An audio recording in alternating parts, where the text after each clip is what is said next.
What's going on, everyone? Art of the Game is produced by Student Media. Student Media is a student organization at the University of Evansville. To learn more, visit fireside.evansville.edu. Yeah, make it look easy. Hey, stand up guy on 10 toes. Big body pull up in a Range Rover. I can change the whole game when I say so. I pull up, shut it down, yeah, they know. What's going on, everyone? Welcome to another episode of Art of the Game with your host, Arthur Hurst, where we sit down with student athletes to talk about the game of life. But today, we've got a very special guest in the building. We got the coach of the University of Evansville's men's basketball team, David Ragland. Thanks for coming in, Coach. Thanks for having me, man. Appreciate it. Coach Rags will be going into his third year at the helm of the men's basketball team. Right. How does it feel, man? Man, it's funny because it seemed like it's been like really quick, but other times like, man, like that was so long ago.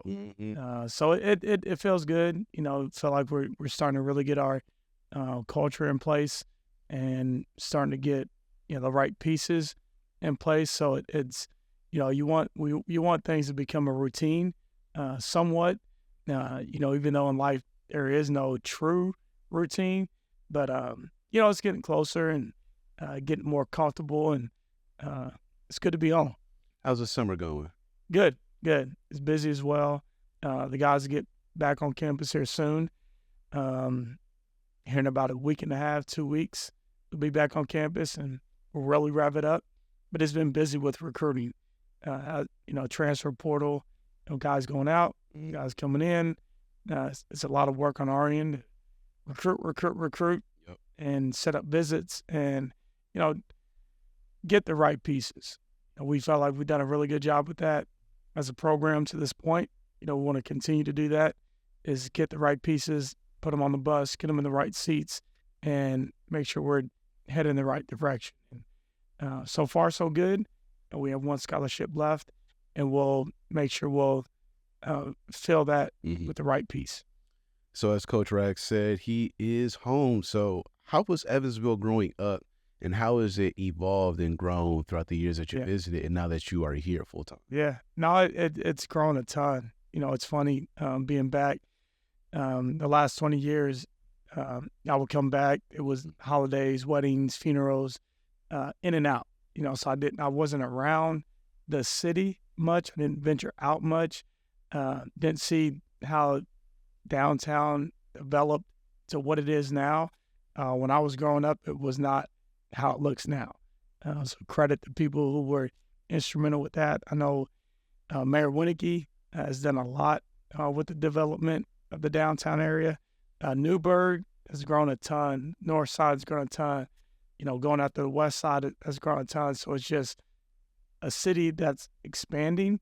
And it wasn't like that when I was growing up. I grew up on the south side of Evansville, and rode my bike in every neighborhood there. And, then ended up going out to Harrison High School, where I moved out to the east side, my family and I. And, so that was a little different from the south side for sure. Growing up, then ended up going to college, finishing my college career, playing and education at Southern Indiana, which is on the west side. Actually lived on the north side for a little bit as I traveled to USI. So it was, I saw all parts of Evansville growing up, but just at different times. But it's nothing like how it is now. All of them I feel like have developed, all have created opportunities. And that was one thing I hoped when I was younger, that there was just more opportunities, And then the amount of minorities that are doing well, is very encouraging, for me and for this community, to the point that I look at now, Black head coach here at the University of Evansville on the men's side, Black head coach on the men's side at USI, our, chief of police is Black, Phil Smith, our new mayor, Stephanie Terry, is Black. And it just, to me, it's not a race thing. It's more evolving. Our community is growing, evolving, more open-minded, which is really, really encouraging. Men, women, different races, different backgrounds, whatever. It really seems more welcoming being back as it was when I was growing up. It was very cliquish, and where you were was where you were. Yep. You dealt with your people, and now it's more of a community in a city and a place for opportunity. Speaking of UE and USI, when are we going to get that battle? And we're working on it. When are we going to get it, Coach? I was hoping to get it before I left. Yeah. Now I'm going to have to come back. Yeah, That's we fine. gonna make you come back. That's cool. Yeah. Hey, I'm just waiting on it because Yeah. I need it. Yeah, we're working on it. What Stan and I both inherited was schedules. Yep. Usually when you set a schedule, it's not just for that upcoming year. It's 3, 4, however many years out. We're setting a new schedule. This year with another program later to be announced, but it's a 4-year like home and home. So whenever you inherit a schedule, it's set in stone for a while, and for it to make sense on both sides, we have to work through what we need to work through, but it's not lack of trying. We definitely want to do it. We talked about it a lot, from our perspective at the University of Evansville, and on what we would like to do to make it happen. And I know USI is talking, and hopefully all these individuals that are talking, we can agree upon a date, a time, and we can tip it up. And it might be outside somewhere, but let's get it on. We're excited about it. We are looking forward to getting that done, and I definitely have you back and probably calling the game. Oh, that'd be fun. I'm not going to lie. That'd be special for me. Your dad is from Columbus, Ohio. Correct. Go Buckeyes. Yeah. Your mom is from Princeton, Indiana. Yeah. How did they meet? Yeah. So they met at Vincennes University. Okay. At the junior college, which was like very, very. It's crazy. I look at it now, and I look at Vincennes University, which is my second stopping spot as a coach. I was first hired by Everett Sullivan, who just got got a head coaching job at high school, which congratulations to him on that. But I came to Vincennes as an assistant, and was there as an assistant for 3 years, then became the head coach. Yep. And again, my parents, when I became the head coach there, they would walk on campus and say where they met, and had all the stories and this and that. And then, my journey from, year 2 to year 18, was, Terre Haute, Indiana State was, Bowling or Northern Kentucky, Bowling Green, Valparaiso, Utah State, Butler. Then I come back home when my parents lived for 40 years before my dad passed away.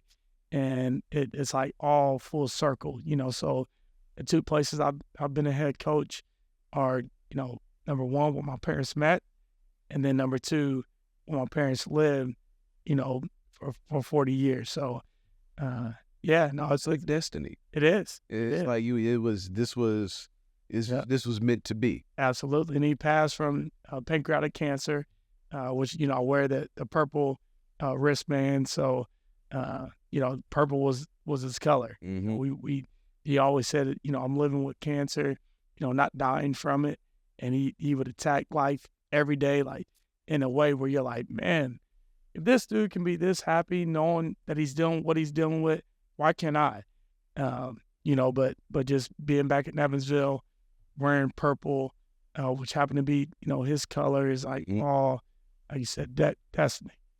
How did it feel to see UE honor your father the way that they did? Yeah, I thought that was awesome, man. That felt really, really good.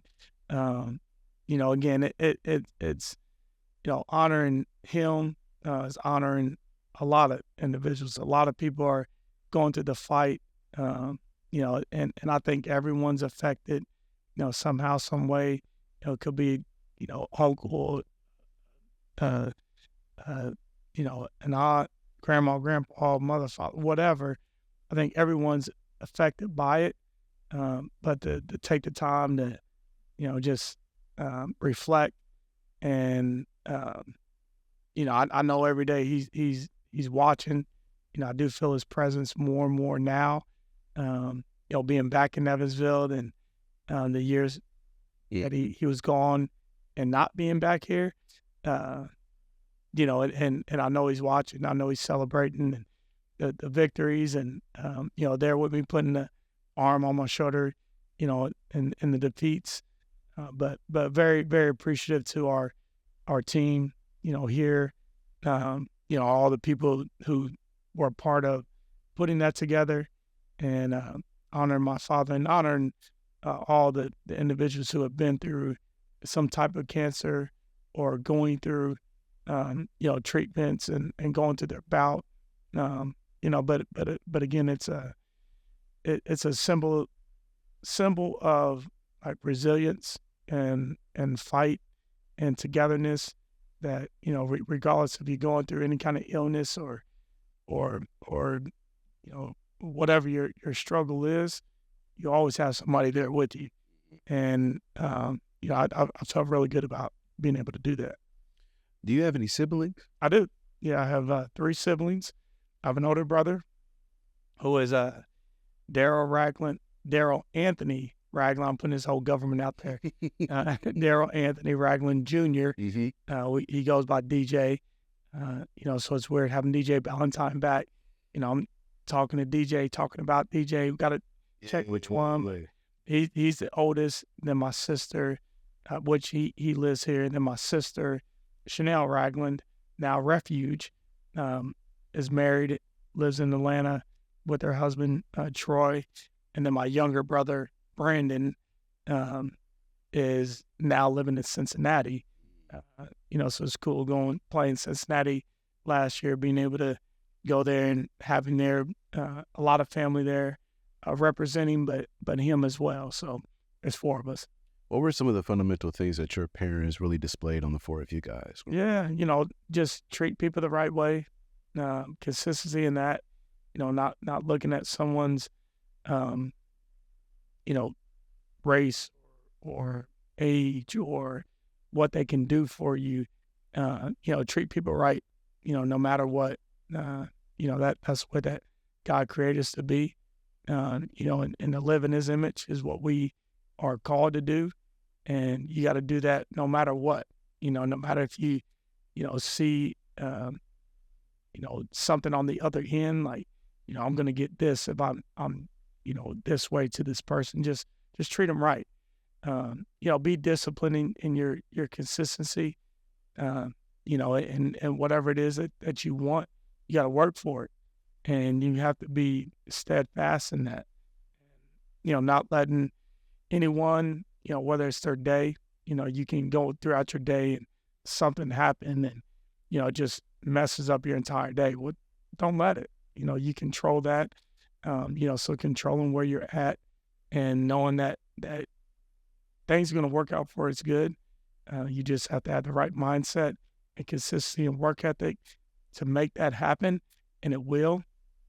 And just living a life like, a lot of people want to have a reputation, and that's not as important as what your legacy is. Your legacy is who you are all the time, no matter what. But really just being a good person, treat people right, working hard, and not having any excuses. At what point in time did basketball implement itself into your life? Were there any other sports that you tried out? Yeah, when I was 8, I was in it. I was completely committed to, like, this is gonna be me. This is what I'm gonna do. I did play baseball growing up to about age 12, 13. So I played that, from 6, 7 years old, T-ball to, 12, and that was fun. I would always mess around in other sports, football, soccer, but never dove into them like that. Basketball was my love, early, and I dove into wanting to be a really, really good player, and my work ethic showed early in my life, and I just stuck with it. So from 8 on, it's been like a part of me, huge part of me. What are some early basketball programs or AAU things that you remember? Yeah, so I played for Lakeview Optimists, which is known as LVO around here. It was like bitty basketball stuff, and we actually had all-star teams at age 8. We were traveling, going to Florida and New Orleans and different places and playing teams from all over. We won the championship, national championship, when we were 8. A lot of friends that are still here. I know Chad Hurt is a baseball coach at Modern Day, and he's still around. He's on the team, and Nick Baumgart actually played for the Aces, and he's still around in the community.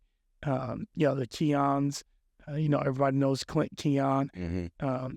He was around, and Justin Skinner's around. Nathan Fleener, who's actually the head coach of, for Harrison High School, was on our team. We had a talented team. Growing up, I later played for the Y Stars, which is the team out of the YMCA, that we put together. And, Marco Monroe, who is, now in the medical field, played football at Michigan State, was on our team. And Antonio Willett, who's still around in Evansville, was on our team. My cousin, Jeremy Taylor, was on the team, and Rashad Gold, who's a genius, went to Harvard, made straight A's, went to Rose-Hulman, made straight A's. Like, this dude's a genius. But man, we had a ton of fun on that team. And what was some of those experiences like, being able to go to all these places at such a young age and see all these different things? That was great, because I worked in at the YCAP and different like after school programs. A lot of times for underprivileged youth, and I remember we would take them to 4-H center, or to the pool or the ice rink, or roller skating, and just take young people out of their environment. Like, man, are we still in Evansville? And it opens your eyes, and people don't.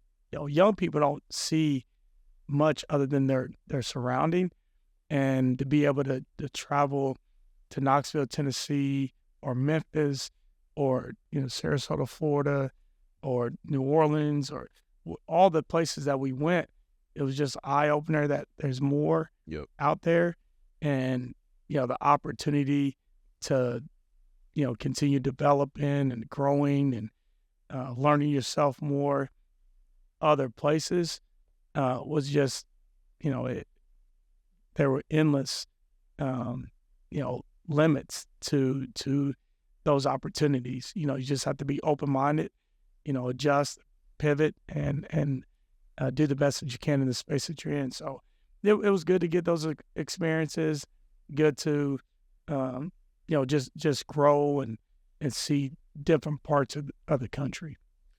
Who was your favorite player growing up, and in your game, were you trying to emulate them, or were you trying to be yourself? Yeah, it was weird. Jordan is that's like no-brainer. Like, everyone loved Jordan, hard not to. But I loved Allen Iverson too, because he was smaller, like myself, and dynamic, and kind of changed the game of basketball with the crossover, and basically like his gear, his attire, his quote unquote swag, whatever you want to call it. But it was fun watching him at his stature just be fearless. Just like his approach, his tenacity was like, all right, I want to be like that. Yep. So I loved Allen Iverson. I was a big Penny fan.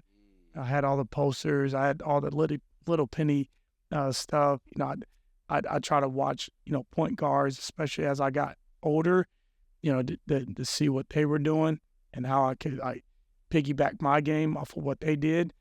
So I was a big Penny fan for a while, but Jordan was one. Allen Iverson, Penny were other ones, and I try to do what they could do, but within my the frame that I could. What were some of the things that you took pride in as a player? Yeah, just being a great teammate. I tried hard to just be a great teammate, encourage my teammates, let them know, hey, man, this may not have been a great play, but there's going to be another one coming up. So just focus on that. I pride myself in just the work that I put in. I wasn't going to challenge anyone else to get in the gym or to be a good teammate if I wasn't doing it. So I was a doer first, lead by example, and then communicate to my teammates. Hey, man, you can do it too. You can get through the adversity. You can be a good teammate. We need you. So I prided myself in that. Early in my career, I probably prided myself more in my speed and getting the spots, getting downhill, scoring in transition. As I got older, I understood defense a little bit more and the impact that had in the game. So I started to, as I got older, embrace that part of it. And then, just trying to be,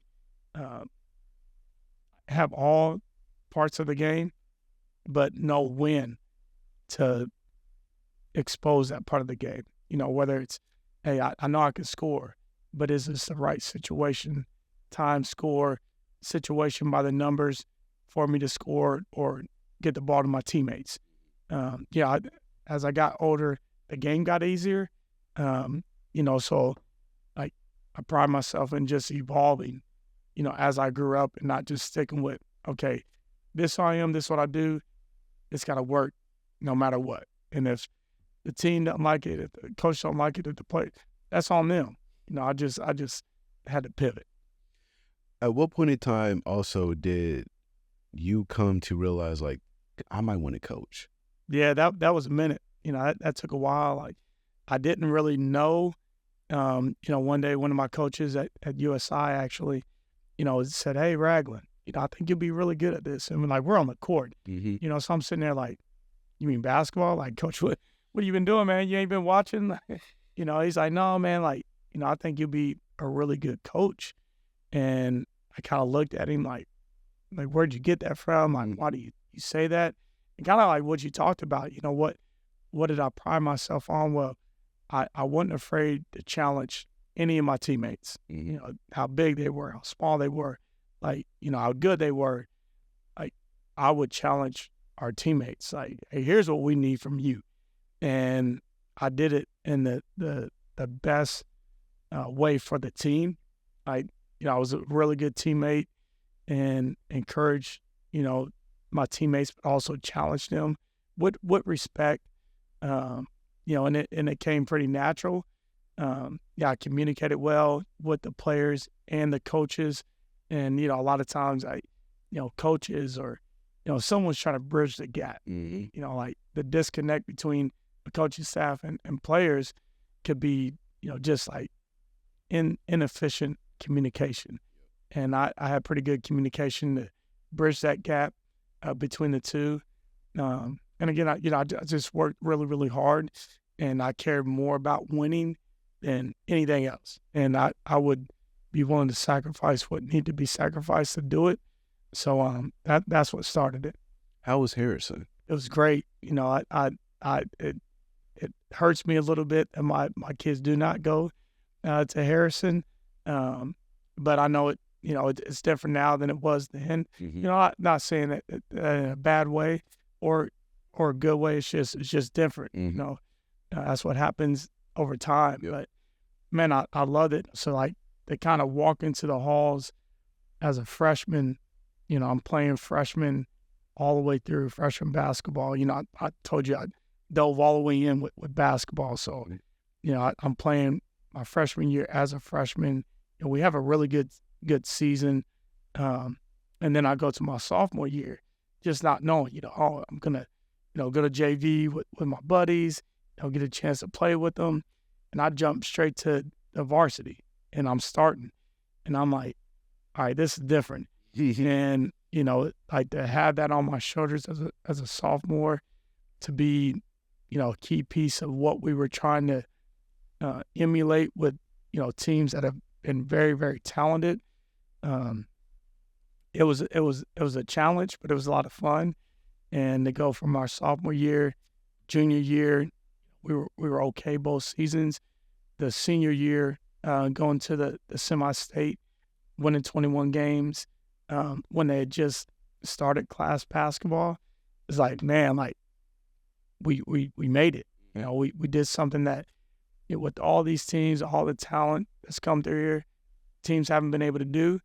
Some may say it was easier because we didn't have to go like all classes. It was just 4A, but 4A is quote unquote the toughest in our opinion. So, to be able to do it in the 4A and do it the way we did, so I mess with my kids now. Like, the reason why you don't go to Harrison, because you don't want to look at my posters and all every single day. So I mess with them about that. But, we did some really, really good things and did it the right way, did it with quality people, coaches and players. And but going through it then, man, it was a lot of fun, a lot of great memories. And being back home, it's great to see that there's still Harrison pride. With Andre being over there, their principal being, Tamara Skinner, who one of my high school coaches, John Skinner. They're married, so it's good to see good Harrison blood flowing over there. I pull up, shut it down, yeah, they know. Running this game ain't a thing for me. I never switched up, no change in me. The only thing changing this season, you go against me, then you know that you tweaking, okay? Cause baby, I'm him, I be on 10. Two-stepping in the party, I do not dance. Watch how I move, make it look easy. Counting up.